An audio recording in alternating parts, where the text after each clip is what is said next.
ابو علي، يعني منتخبنا الوطني يمر باهم بطوله، وهذا الوقت حساس جدا، خصوصا انه اكو اسرار يعني من المعيب انه تطلع بالوقت الحالي. وش دعواكم انتم المواقع عيني؟ وش دعواكم انتم تكتبون بالفيسبوك؟ بس استحيتوا؟ ما قلتوا عيب؟ ما قلتوا هذا العراق مشارك؟ ايش فيكم؟ يعني قولكم وين ما استعقون؟ يعني تكره مدرب، تكره لاعب، تكتب راسك تحدث، ما يجوز بابا. هاي صارت مع نيمار، مع كريستيانو، مع ميسي، مع ارقى لاعبين العالم صارت. صح. ما نقدر.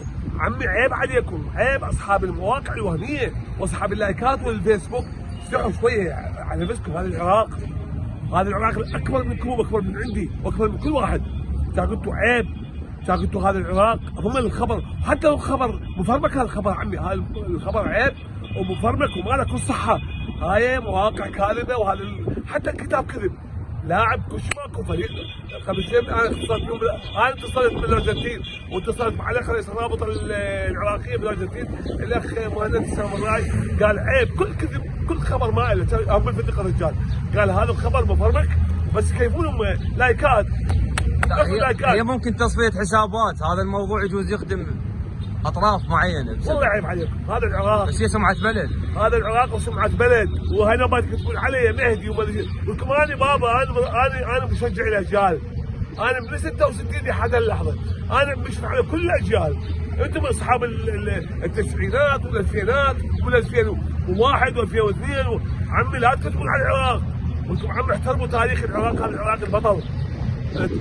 يعني هذا قولوا عيب، احنا نشرح حتى لو الخبر صحيح، لا تنشروه حتى لو الخبر صحيح مضبوط.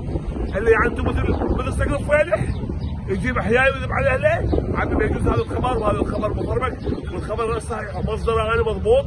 خابرت الاخ رئيس الرابطه العراقيه بالبرازيل رجال الارجنتين، قال الخبر كذب الاخ مهند السامراي بارك الله به، وهذا الخبر غير صحيح، وان شاء الله ندعم المنتخب العراقي، وان شاء الله يتاهل. لو انا ما رحت لان صار غلط بالفيزا، دخل لي واحد على الخط للمشجعين، عباله هميت وبيده تكتب 30 ورقه، وكان رايح لو بطيني. انا قلت لهم الاتحاد اعطوني بس الفيزا، وانا شو رحت بالبرازيل ب 40 ورقه، انا ما ادير بال.